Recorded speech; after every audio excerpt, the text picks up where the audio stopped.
Beti dago istorio bat pertsona bakoitzaren atzean, talde bakoitzaren atzean, enpresa bakoitzean. Batzuk 1000 aldiz kontatu dute. Beste askok ordea, ez dira sekula kontatzera ausartu. Guk gaur emango dugu aurrera pausoa. Hauxe da nire istorioa. 1986an jaio nintzen, makina erremintako enpresa talde batek orduan oraindik pentsaezina zirudien zerbaitetan sinistu zuenean.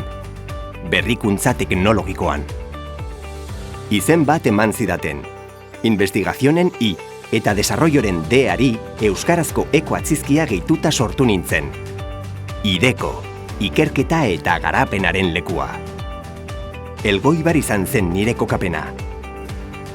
Jorge Oteiza bidean gurutzatu eta nire irudia sortu zuen. Hasiera ederra etorkizuna eraikitzen hasteko. 1980ean lehen eraikuntza inauguratu genuen, nire erakusleiho nagusia. Oinak beti lurrean izan da, 1982an Europa mailako lehen proiektuaren liderrak izan ginen. Europan lehiatzeko beldurrari aurre egin eta indartuta atera ginen. Arrakasta bat. Ziurrenik neukan baliorik handienean oinarritu nintzelako, pertsonetan. Beste une batzuk ere mugarri izan nituen. 1985ean eraikinean oinarritutako irudi berri bat. 1987an zientzia eta teknologiako euskal sarean sartu ginen. Agian orduan hasi nintzen sentitzen gure lanaren garrantzia. Enpresetan eta gizartean eragina duen teknologia sortzeko gaitasuna. Botere hori gure eskuetan zegoen.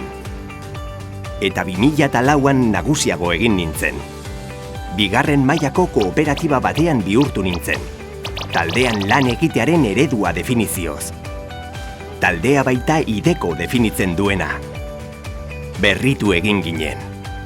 Hegalak jarri zizkidaten, mugimendua adierazteko. Beti mugitzen ari garenaren islada. Gauza gehiago gertatu ziren. Guztiek markatu dute orain garena. IK4 aliantza teknologikoa 2007an. Eraikuntza berri bat, sariak, errekonozimenduak.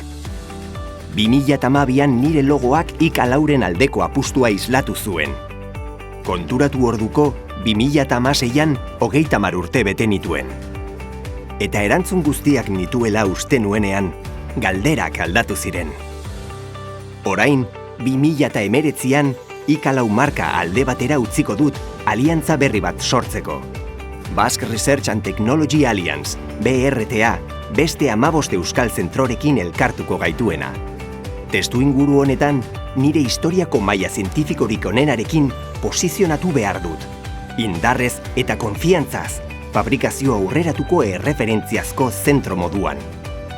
Honaino helduarazi gaituzten pertsonak ahaztu gabe. Nire aurpegi berria aurkezten dizuet, etorkizunarena.